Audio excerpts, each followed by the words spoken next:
सुनो। आप सुन रहे हैं विविध भारती।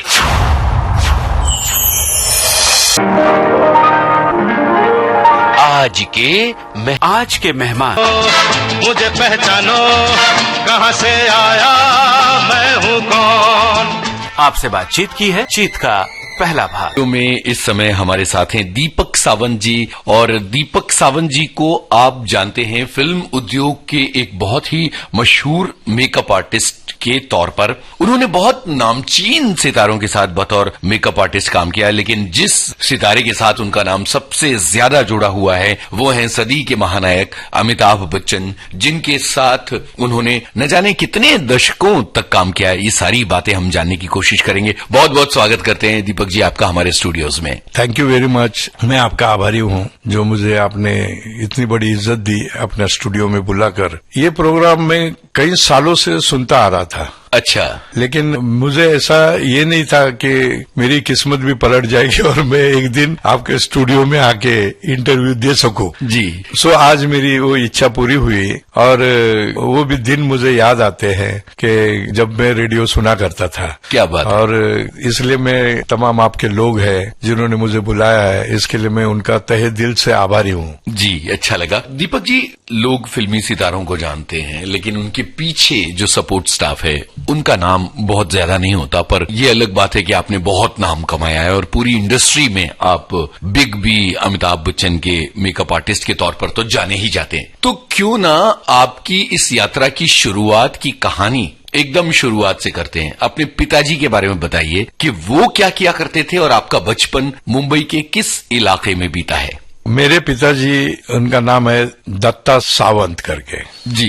ये एक अच्छे और बड़े मेकअप आर्टिस्ट थे। अच्छा, तो ये कला आपको विरासत में मिली है इस तरह से? उन्होंने मुझे नहीं सिखाया। अच्छा। लेकिन मेरे एक गुरु है पंडित जुकर करके, फिल्म इंडस्ट्री के बहुत बड़े मेकअप आर्टिस्ट। तो मैं भाग्यशाली हूँ उन लोगों के साथ। फिर पिताजी ने भी थोड़ा बहुत मुझे ज्ञान दिया था।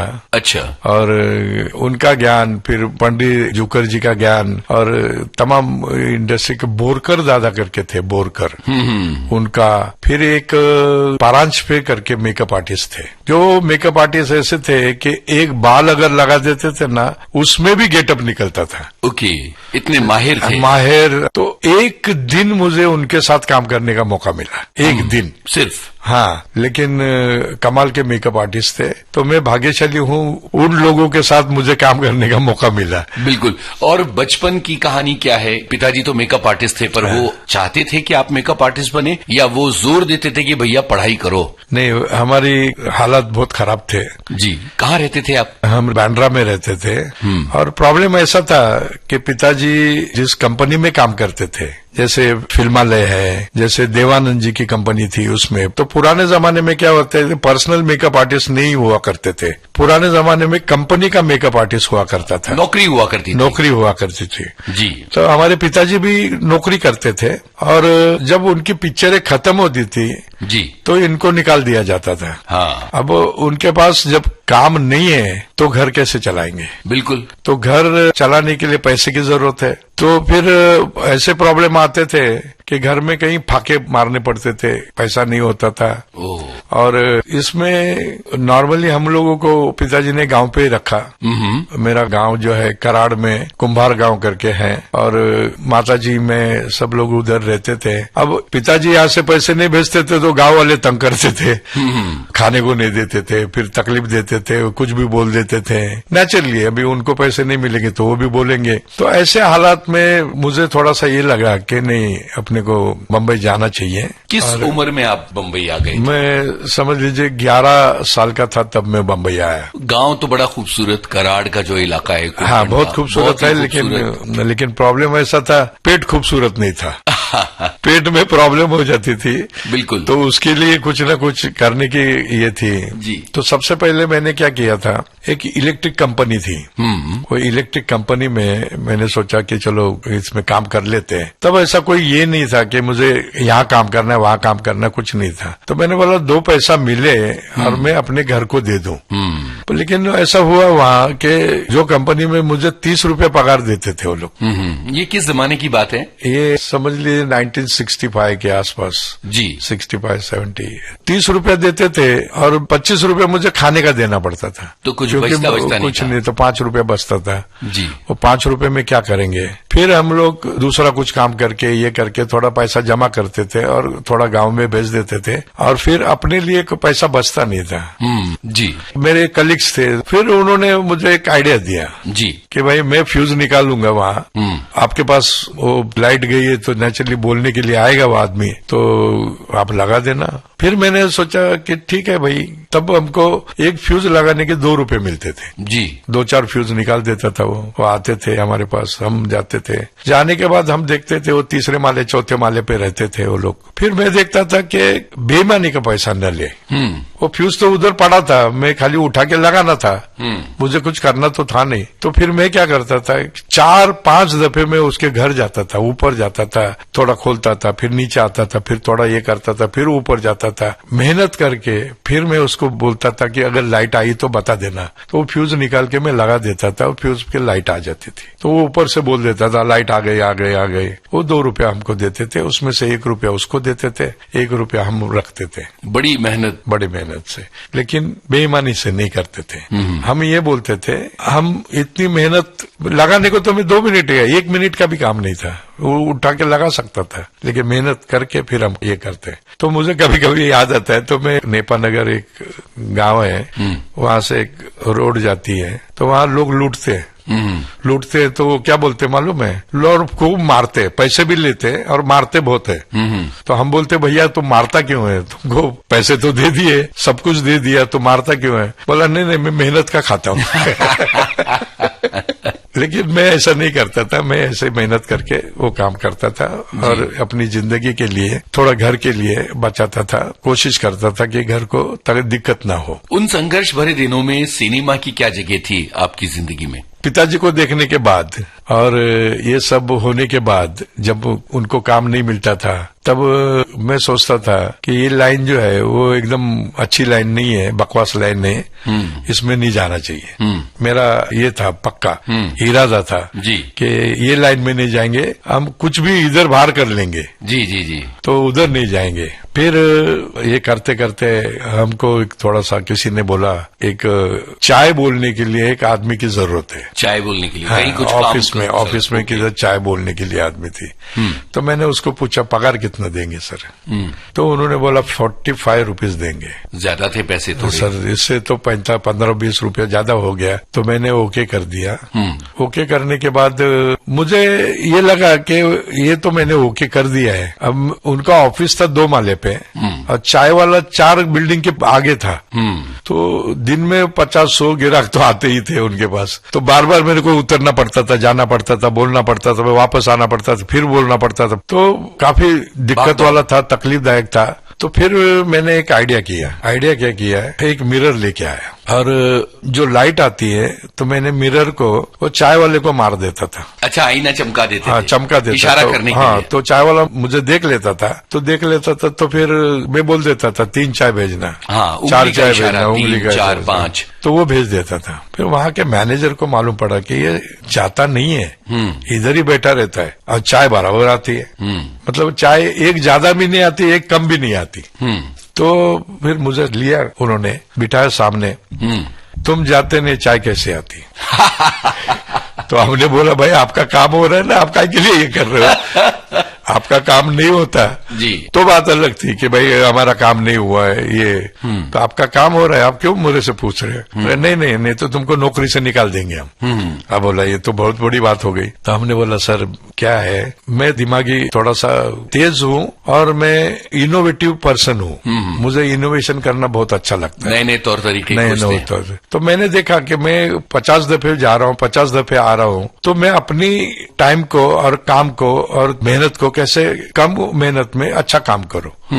सो मैंने ये सोचा और मैंने उसको मारा, उसने चाय भेजी, तो उतने में उधर से मालिक आ रहे थे, तो मैनेजर ने बोला कि भाई एक काम करो, तुमको यहाँ से हम निकाल रहे हैं। अरे मैंने बोला यार मैंने कौन सा गुनाह किया, मैंने तुम्हारे लिए अच्छा काम किया, अच्छा बोला, हमने बताया, तो आप मेरे को काम से निकाल रहे हो।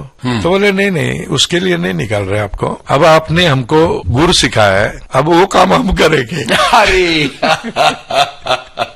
तो उनका गोडाउन कीपर है ना, वो गांव चला गया 2-3 महीने के लिए। तो बोले आज के बाद आप गोडाउन कीपर बनोगे। ओके। तो गोडाउन कीपर बनाया उन्होंने। तो मैंने बोला चलो ठीक है, हमको तो काम करने से मतलब है, किधर भी काम करें। सो मैंने ओके किया। तो उन्होंने सामने से बोला आपकी तनख्वाह 57 रुपीज की, 57 रुपया और बढ़ गए। हाँ बढ़ गई, 12 रुपए बढ़ गए। हाँ लेकिन ईमानदारी से बढ़ी है। तो 27 रुपया उन्होंने बढ़ाया, मतलब 57 रुपया किया, 57 रुपीज। तो हमने बोला ठीक है चलो। तो अब मेरा काम क्या? तो बोले ये जितना मटेरियल है वो चालन में होगा वो देने का। हमने बोला ठीक है, बेंड है, टी है, एल्बो है, ये है, वो है, पाइप है, ठीक है। तो हम देते थे। और हम उस जमाने में माहिम में रहते थे और मस्जिद बंदर में उधर नागदेवी स्ट्रीट करके है, उधर काम करते थे। तो आने में और जाने में हमको ट्रेन से आना पड़ता था, ट्रेन से जाना पड़ता था। तो पास निकालने के लिए, पास के उस जमाने में 12 रुपए थे। वो 12 रुपए के लिए 1-2 दफे मुझे पकड़ लिया उन्होंने। तो 12 24 बात 36 रुपए तो यही चला गया। बिना टिकट पकड़ा गया आप। अब घर में क्या देंगे? फिर हमने सोचा कि मम्मी है ना 2 रोटी एक पेपर में लपेट के दे देती थी। उस जमाने में 1.5 रुपया किलो तेल था। वो 1.5 रुपया किलो तेल डालने के लिए मम्मी के पास पैसा नहीं था, हमारे पास ही नहीं था, तो मम्मी के पास क्या कर सकते। तो वो सूखी रोटियां देती थी। अब सूखी रोटियां होती थी क्या, वो हाथ में जैसे पकड़ते थे टुकड़े टुकड़े टुकड़े नीचे गिर जाते थे।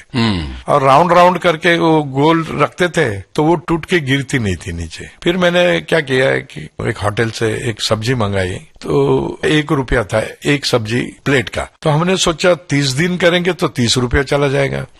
अगर उसमें से 30 रुपया चला गया, 12 रुपया पास का चला गया, 40-45 रुपया ये चला गया, तो मेरे पास बचा क्या है, मैं घर कैसे चलाऊंगा। फिर मैंने ये सोचा, तो वो जो सब्जी मंगाना मैंने बंद कर दिया। 2 दिन मंगाई थी मैंने, बंद कर दी, और 1 गिलास पानी मंगाता था, उसमें डुबो के खाता था। अरे बाप रे, रोटी पानी में डुबो के खाते थे ताकि वो गिरे नहीं। उफ। ऐसे चलता रहा। तो मेहनत करनी है। फिर अब चलो ये 30 रुपए तो मैंने बचा दिया, वो 12 रुपए कैसे बचाएंगे ट्रेन वाले। तो फिर मैं तो इनोवेशन करता रहता था। तो मैंने क्या किया कि मैंने बोला चलो ठीक है, अंदर जाऊंगा तो पकड़ा जाऊंगा और स्ट्रेट जाऊंगा तो मुझे टीसी पकड़ लेगा। फिर मैंने क्या किया, उसमें एक आइडिया किया। आइडिया ये किया कि 2 ट्रेन के डब्बों के बीच में एक वो आता है जंक्शन, वो जब ट्रेन शुरू होती थी मैं जंक्शन में खड़ा हो जाता। अरे बाप रे, इतना खतरनाक काम। हाँ, और माहिम आता था तो उतरता था। अब सीधे मैं उसमें से जाऊंगा तो पकड़ेंगे वो। तो फिर उधर क्या, वो बाजू में सलिया लगी रहती थी ऐसे 7-8 फुट की ऐसे, और ऊपर से वो नुकीला वो रहता था। तो हमने बोला कि अभी इतना ऊंचा कूद के तो जा नहीं सकता हूँ, वहां से भी जा नहीं सकता हूँ। तो फिर मैंने क्या किया, तार मंगाया। तो 3 फुट पे 3 फुट पे 3 फुट पे ऐसे तार लगा दिए। तो एक पाँव इस पे रखा, एक पाँव उस पे रखा, एक पाँव उस पे रखा, फिर उल्टा होके फिर उससे ही पाँव रख के वापस आ गया नीचे। तरीके अपनाए अपने। तो तरीका अपना लिया। तरीके से मैं महीनों चलता गया। और रात को हमारी एक स्कूल थी, सुस्वागतम नाइट स्कूल थी, वो मैं मिस नहीं करता था। मैं वो स्कूल में जाने के लिए फिर यहाँ से सीधा जाता स्कूल में, 11 बजे छूटता था, फिर घर जाता था, फिर खाना खा के फिर वैसे ये करके। अब ऐसे कि स्कूल वालों का ये है कि वो घर में कोई लाइट थी नहीं उस जमाने में, वो दिया था, दिए में पढ़ नहीं सकते थे।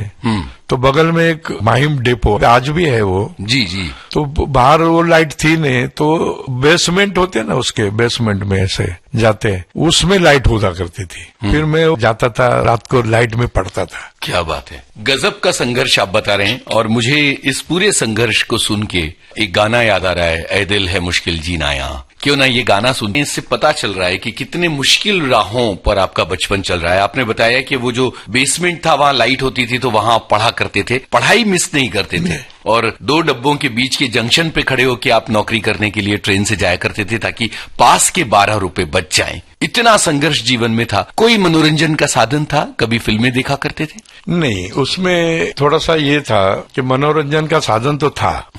अब मनोरंजन करने के लिए जब जाएंगे तो पैसा चाहिए। पैसा चाहिए। तो पैसे मेरे पास कम थे, तो फिर हम क्या करते थे, वहाँ एक एरिया है अल्फर्ड एरिया करके, वहाँ शम्मी कपूर जी की पिक्चरें लगती थी, बाकी सबकी पिक्चरें लगती थी। तो मैं शम्मी कपूर जी का फैन था उस जमाने में। क्या बात है। हाँ, और अब 1 रुपया 2 रुपया हमको जो टांगे को जाने के लिए है 5-7 किलोमीटर जाना पड़ता था। अभी भी है उधर बॉम्बे में, टांगा आता है ना घोड़े वाला, और चाबुक बड़ा लंबा होता था उनको, सटाके से मारते थे ऐसे जी। तो हम पीछे का जो 2 पहिए के बीच में एक रॉड आती है जी जी, वो रॉड पे बैठते थे और फिर वो जाते थे, तो उसको मालूम पड़ जाता था कि कोई ना कोई बैठा है पीछे, तो वो चाबुक से मारता था धड़ाप कैसे तो जैसे चाबुक पड़ती थी उतर जाते थे। फिर जाके वो शम्मी कपूर जी की पिक्चर देखते थे। ओके। तो उनकी ज्यादातर फिल्में मैंने उनकी देखी है। कौन कौन सी फिल्में याद हैं उस दौर की आपको? बहुत सारी फिल्में उनकी।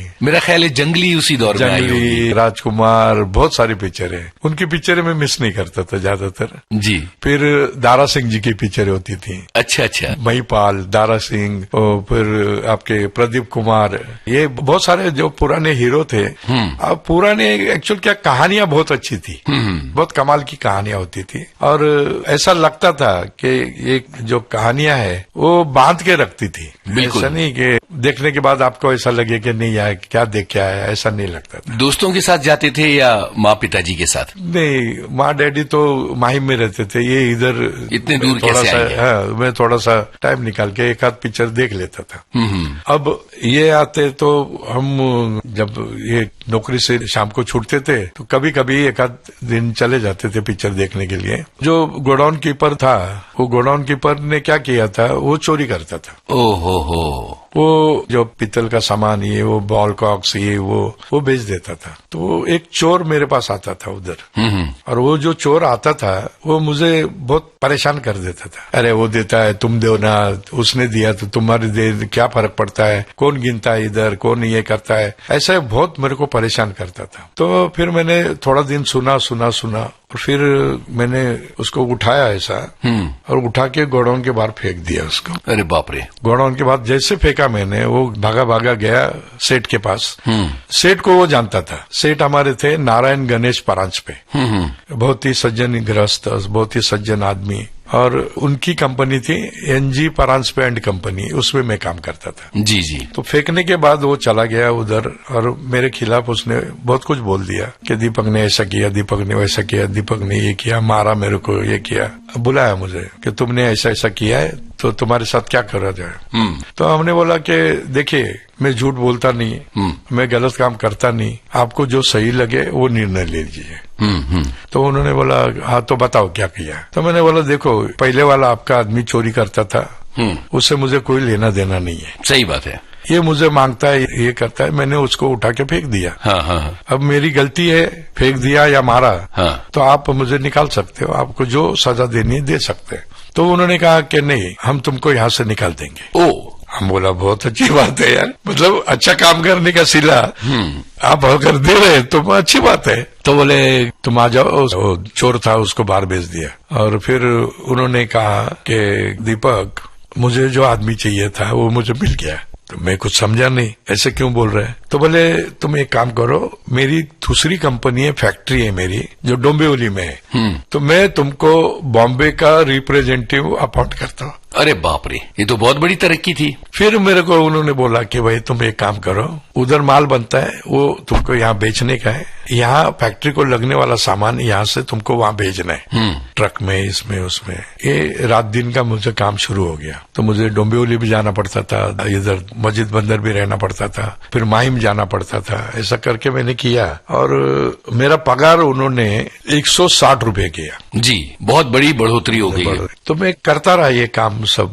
तो मुझे साल में 3 दफे तो जॉन्डिस हो जाती थी। जॉन्डिस इसलिए होती थी कि रात दिन में काम करता था। मैंने काम के लिए कभी तब भी नहीं था, मैं कभी वो नहीं किया और आज भी नहीं करता हूँ। तो मैं काम मेरे लिए फर्स्ट है, काम मेरे लिए सब कुछ है, तो मैं काम करता था। फिर उन्होंने फैक्ट्री पूना शिफ्ट की। पूना शिफ्ट करने के बाद मेरे पास काम नहीं था। तो उन्होंने बोला कि तुम पूना आ जाओ। तो मैंने बोला इतनी फैमिली लेके मैं कहाँ पूना आऊंगा, तो मैं नहीं आता हूँ सर, आप जाने दीजिए। फिर उन्होंने एक ऑफर भी दिया था कि तुमको जब भी लगे तो तुम आ जाना।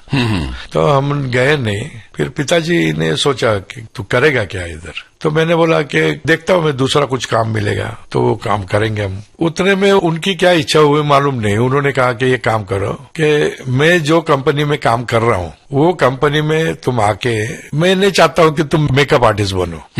मैं चाहता हूँ कि तुम उसमें 40-50 डिपार्टमेंट है, डायरेक्शन डिपार्टमेंट है, कैमरामैन का डिपार्टमेंट है, साउंड का डिपार्टमेंट है, बहुत सारे डिपार्टमेंट है, प्रोडक्शन का डिपार्टमेंट है, सब है। तुम बैठ के 2 दिन चूज कर लो, तुमको जो अच्छा लगता है वो डिपार्टमेंट में बोलो, तो मैं किसी को बोल के लगवा देता हूँ। आइडिया मुझे अच्छी लगी। मैंने बोला चलो ठीक है, आप बोलते हो तो मैं आता हूँ, लेकिन मैं आपके फिल्म लाइन से नफरत करता हूँ। अरे बाप रे। आओ आओ देखेंगे, वो बात की बात है। तो फिर उन्होंने, दिलीप साहब के एक सेक्रेटरी थे, उनकी कंपनी थी सुचित्रा फिल्म्स करके। हाँ। उन्होंने बहुत सारी पिक्चरें बनाई जी, दोस्त, दुश्मन, मीरा, बहुत सारी फिल्में बनाई। हाँ। तो उसमें दुश्मन के लिए काम चल रहा था, तब मुझे बुलाया गया। बुलाने के बाद मैंने देखा कि मर्सिडीज गाड़ी में एक खूबसूरत सा नौजवान उतरा। उतरा और अब तब मैं जानता नहीं था कौन है, क्या है, कैसा है, क्योंकि पिक्चरें वो बाहर देखता नहीं था ना। तो जानता नहीं था। जानने के बाद मैंने पूछा भैया ये कौन है? तो बोले ये राजेश खन्ना है। बोला अच्छा है, बड़ा नाम है उनका, राजेश खन्ना है, वो ये पिक्चर के हीरो है। वो अंदर गए, जब बाहर निकले तो ट्रक ड्राइवर थे। अच्छा, मेकअप हो गया था। मेकअप करके कपड़े पहन के बाहर जब निकले तो ट्रक ड्राइवर थे। तो मेरे दिमाग में आया कि मेकअप कितनी बड़ी कला है।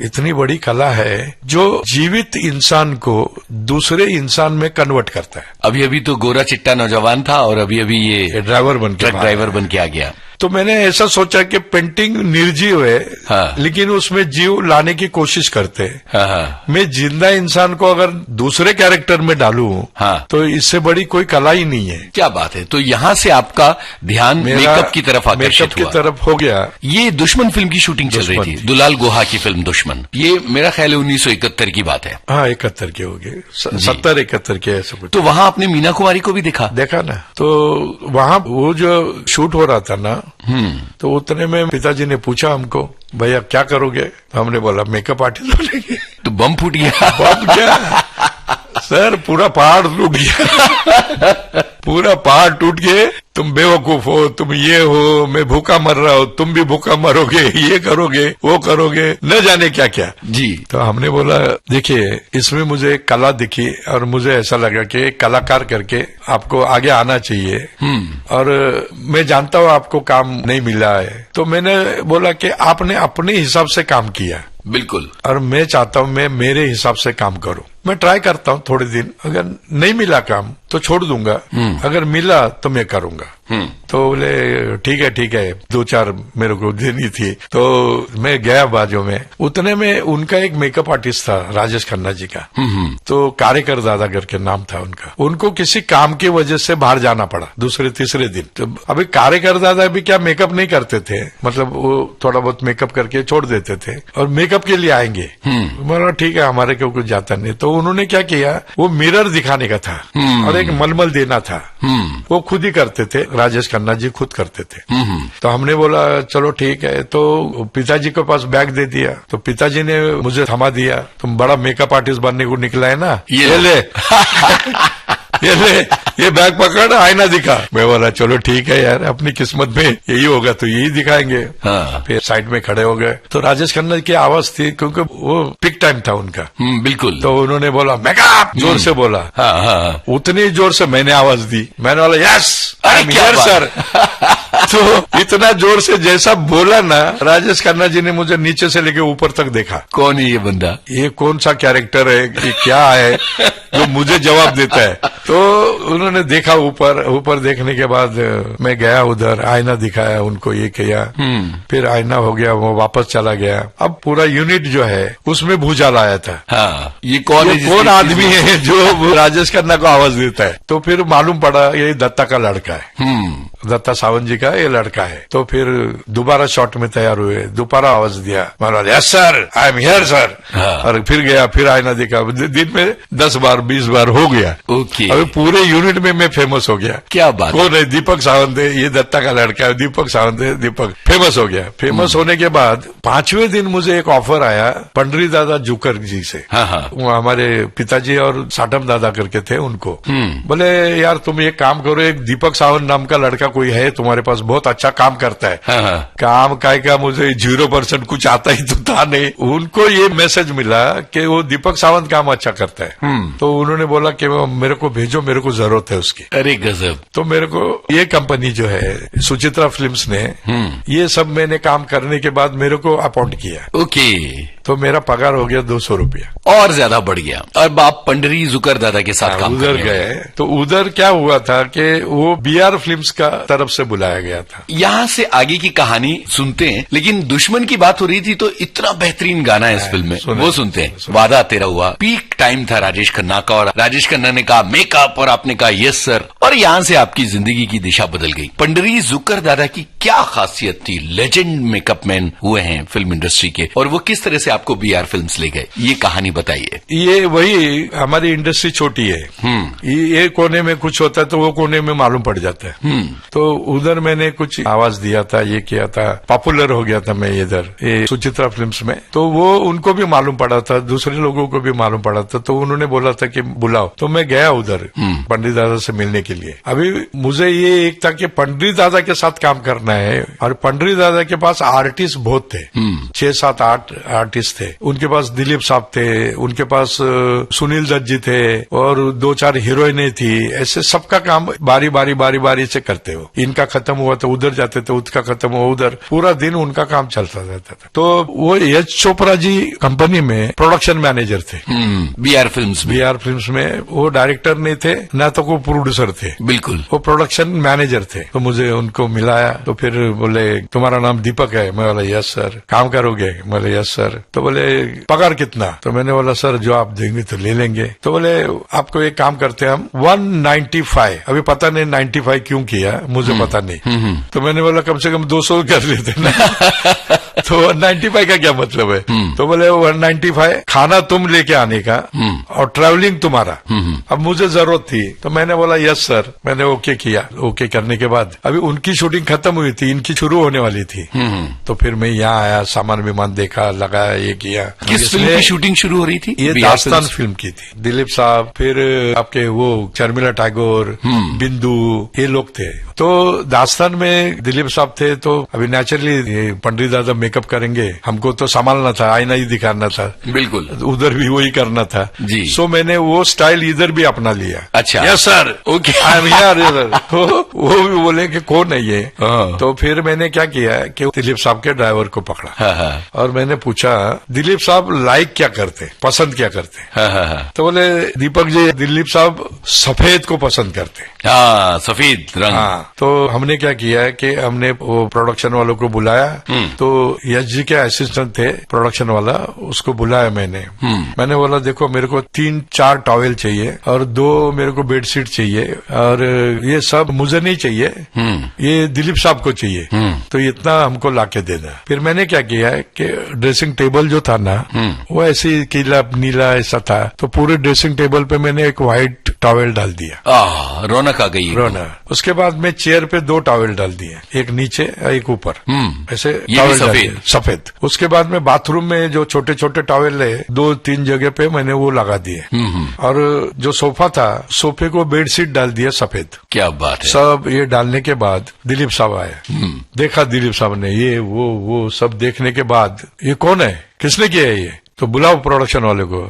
तो बोले ये दीपक ने शायद किया, ये मंगाया था दीपक ने, बुलाओ दीपक को। मैं गया, प्रोडक्शन वालों को भी बुलाया, इधर आओ। आज के बाद कपड़े दीपक लेगा, सीन दीपक लेगा, सब कुछ दीपक। मेरे कमरे में बाहर का कोई आदमी आना नहीं चाहिए, सारी जिम्मेदारी। और मैं रूम में रहता था, दिलीप साहब रहते थे। तो दिल जीत लिया आपने दिलीप साहब का। तो थोड़ा मैं दिमागी थोड़ा तेज था करके हो गया वो।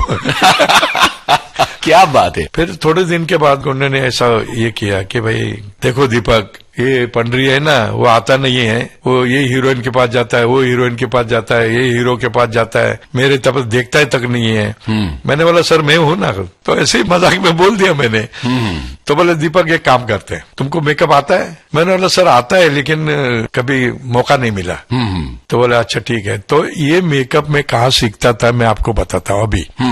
वो पिक्चर में भी मैं क्या करता था, जूनियर आर्टिस्ट होते थे ना, जूनियर आर्टिस्ट, वो सुबह 5 बजे 6 बजे जाके मैं उनको मेकअप करता था। अरे गजब। लेडीज को जेंट्स को मेकअप करता था। फिर इधर भी ये दास्तान में सुबह जल्दी आता था मैं, उनको 5-6 बजे बुलाते थे ना, तो वो ये हीरो आने तक मैं दो चार मेकअप कर लेता था। वो उनके लिए भी अच्छा था कि यार हमको मदद करता है, लेकिन मैं मदद नहीं करता था, मैं उधर सीखता था। क्या बात है। हाँ, तो इधर आने के बाद जब पंडरी दादा आते थे मेकअप के लिए, तो जब मेकअप लगाना शुरू करते थे तो हमको क्या बोलते थे, जाओ जरा टॉवेल लेके आओ। तो टॉवेल लेके आए तो फिर वो दूसरी शेडिंग करनी है, तब बोलते थे जरा टिश्यू पेपर लेके आओ। तो उनका एक ये था कि इसको बताना नहीं है, और हमको था कि सीखना है। फिर हमने क्या किया है कि वो पूरी की पूरी बैग उठा के बाजू में कमरे के बाहर ही रख दिया। बाहर रख दिया। जैसे उन्होंने बोला टिश्यू लेके आओ, मैंने टिश्यू डाला, टिश्यू अंदर दे दिया।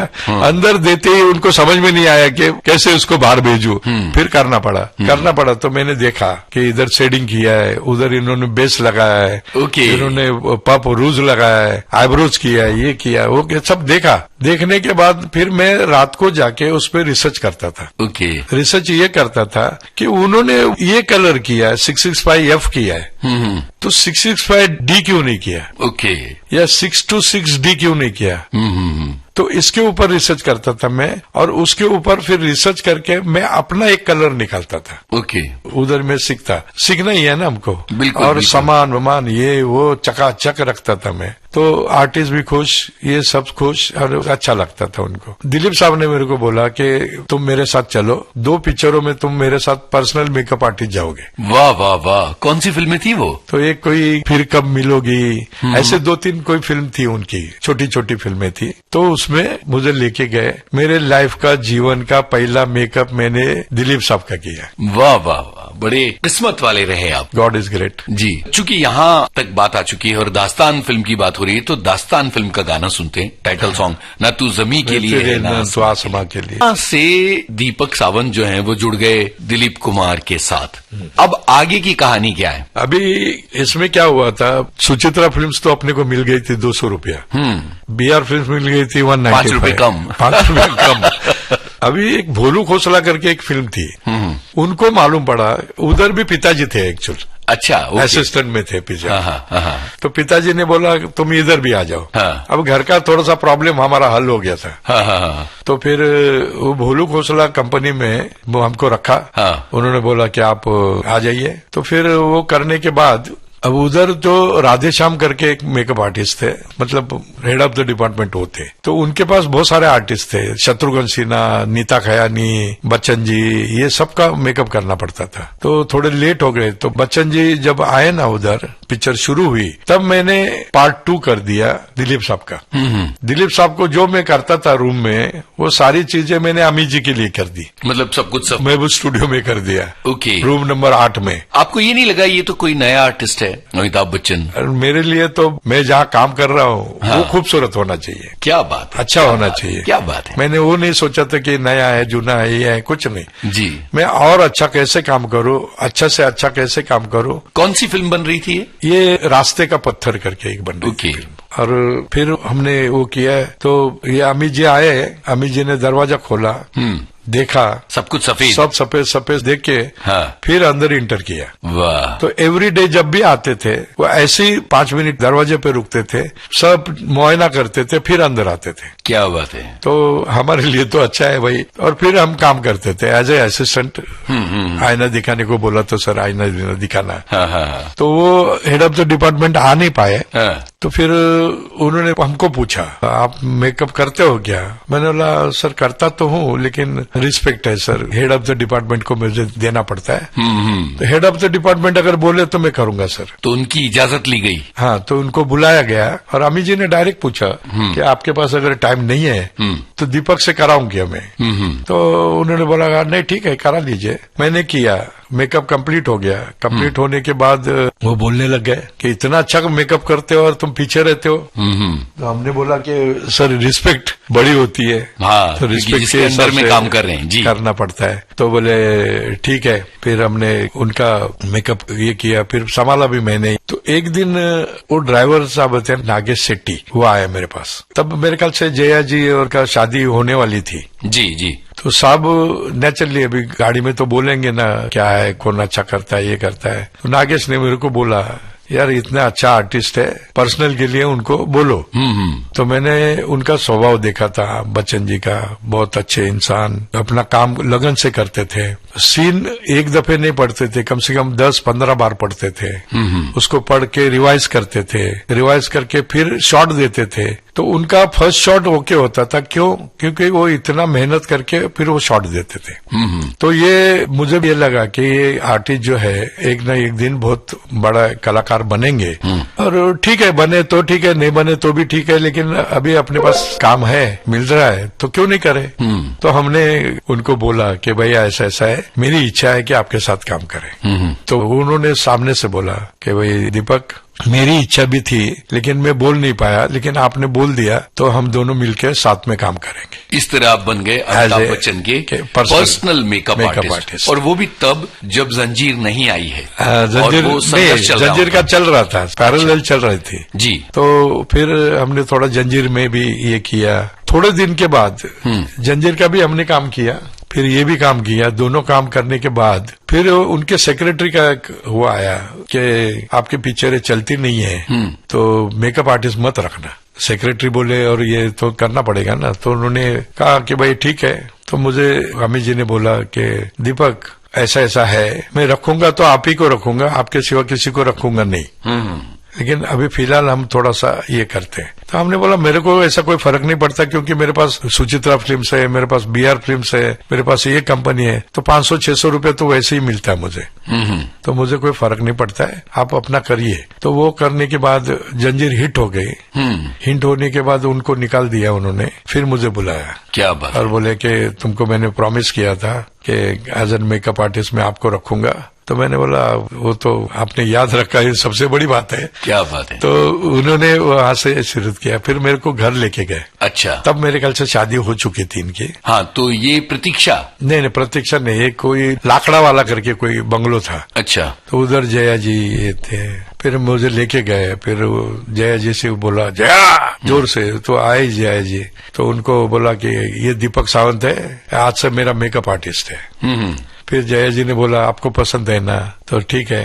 फिर मैं उधर से निकल गया और उस टाइम से फिर मैं काम किया उनका। क्या बात है। जंजीर जब बन रही थी और आप जंजीर की मेकअप टीम में थे, तो क्या आपको लग रहा था कि ये फिल्म बहुत बड़ी हिट होने वाली है? ऐसा कुछ नहीं था, बाकी सब फिल्में बनती वैसी फिल्म बन रही थी जी। फिर स्मिता जी भी, मैं स्मिता जी के साथ भी काम किया ना। वो कहानी सुनते हैं, यहाँ जंजीर का गाना सुन, क्योंकि बात जंजीर की हो रही है। तो कौन सा गाना सुनवाना चाहेंगे आप जंजीर का? जंजीर का अभी जो आपको अच्छा लगता है वो सुना दीजिए। यारी है ईमान मेरा सुनते हैं। हाँ, ये अच्छा है, यहाँ से तो यारी शुरू हुई। बिल्कुल। फिल्म मेकअप आर्टिस्ट और फिल्म निर्माता दीपक सावंत से यूनुस खान की बातचीत आप सुन रहे थे। इस बातचीत का दूसरा भाग हम आपको सुनवाएंगे आज ही के दिन अगले हफ्ते। रिकॉर्डिंग इंजीनियर किरण बंग। इस कार्यक्रम के प्रस्तुतकर्ता जुबैर खान।